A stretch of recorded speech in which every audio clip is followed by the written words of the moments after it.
हर super power की एक अपनी अलग कहानी होती है। चीन की भी है। अमेरिका को पीछे छोड़कर दुनिया की सबसे बड़ी ताकत बनने की राह पर है। इस ताकत की सबसे बड़ी वजह है इसकी मजबूत होती अर्थव्यवस्था। आखिर चीन की अर्थव्यवस्था इतनी मजबूत कैसे बनी? वो कौन सी वजह है जिसने सिर्फ 40 सालों में चीन को सुपर पावर बना दिया? इस रेस में भारत कहाँ है? क्या भारत भी अगले 25 सालों में सुपर पावर बन सकता है? ये कुछ ऐसे सवाल हैं जिनका जवाब हमें ढूंढना पड़ेगा। भारत और चीन की तुलना करना पूरी तरह मुमकिन नहीं है, क्योंकि दोनों देशों की आबादी 100 करोड़ से ज्यादा होने के बावजूद पॉलिटिकल तरीके अलग अलग हैं। जहां भारत एक लोकतांत्रिक देश है, जबकि चाइना ऐसा नहीं है। 1949 में जब कम्युनिस्ट पार्टी ने माओ से तुंग के नेतृत्व में पावर हासिल की थी, तब चाइना बिल्कुल गरीब और एकदम अलग थलग पड़ा हुआ देश था। माओ चीन को एक मजबूत, अमीर और बहुत बड़ी ताकत के रूप में देखना चाहते थे। वो पूंजीवाद के कट्टर अगेंस्ट थे। वो अलग बात है कि आज चीन पूंजीवाद की राह पर चलते हुए ही दुनिया का सबसे तेजी से तरक्की कर रहा देश बन गया है।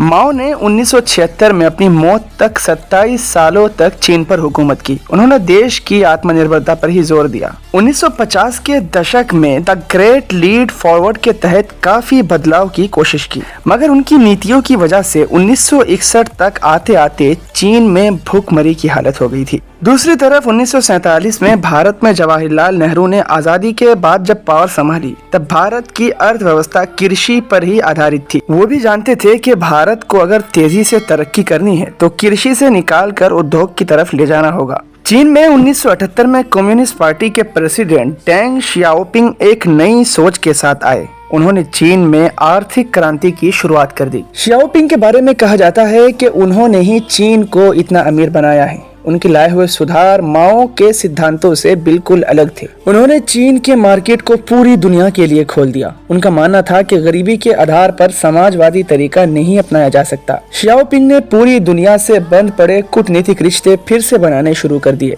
1979 में अमेरिका और चीन के राजनयिक संबंध फिर से बहाल हो गए। अमेरिकी कंपनियों ने चीन में बड़े बाजार की पॉसिबिलिटी देखते हुए निवेश किया। उन्होंने वहां पर सस्ते किराए का जमकर फायदा उठाया। 1980 और 1990 के दशक में चीन ने मैन्युफैक्चरिंग सेक्टर में खूब निवेश किया।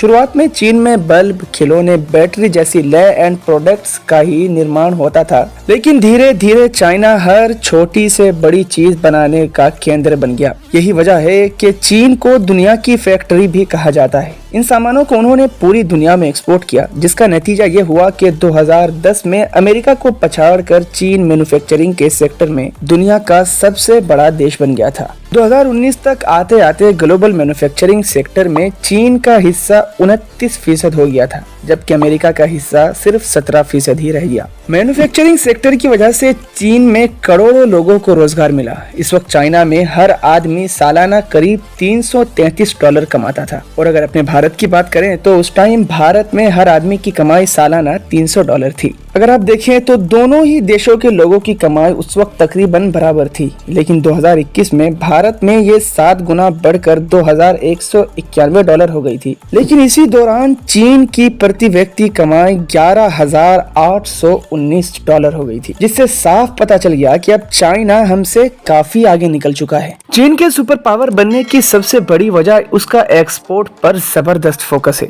साल 2001 से 2006 के बीच तेजी से बढ़ती विदेशी मांग से चीन में लगभग 7 करोड़ नौकरियां पैदा हुई। 2006 के बाद से चीन में घरेलू मांग इतनी बढ़ी कि रोजगार के लिए विदेशी मांग से ज्यादा घरेलू मांग अहम हो गई। इससे चीनी अर्थव्यवस्था को नया बैलेंस मिला, लेकिन चीन ने एक्सपोर्ट पर भी अपनी पकड़ ढीली नहीं की। ग्लोबल एक्सपोर्ट के मामले में चीन आज 10% हिस्से के साथ दुनिया में नंबर 1 पर है। चीन की तरक्की की एक और बड़ी वजह है शहरीकरण। उन्होंने पिछले 40 सालों में इंफ्रास्ट्रक्चर, रेल, रोड, हाउसिंग को तेजी से मॉडर्न बनाया। इस शहरीकरण की वजह से चीन में आज 100 से ज्यादा शहर ऐसे हैं जहां आबादी 10 लाख से ज्यादा है, जिसकी वजह से रोजगार के साथ साथ कमाई बढ़ने से लोगों के जीवन स्तर में भी बढ़ोतरी हुई है। चीन में राष्ट्रपति शी जिनपिंग ने जब 2012 में गद्दी संभाली तो उन्होंने देश से गरीबी खत्म करने का वादा किया। उस वक्त चीन में 10 करोड़ लोग गरीबी रेखा से नीचे थे, जो ज्यादातर आबादी से दूर रहते थे।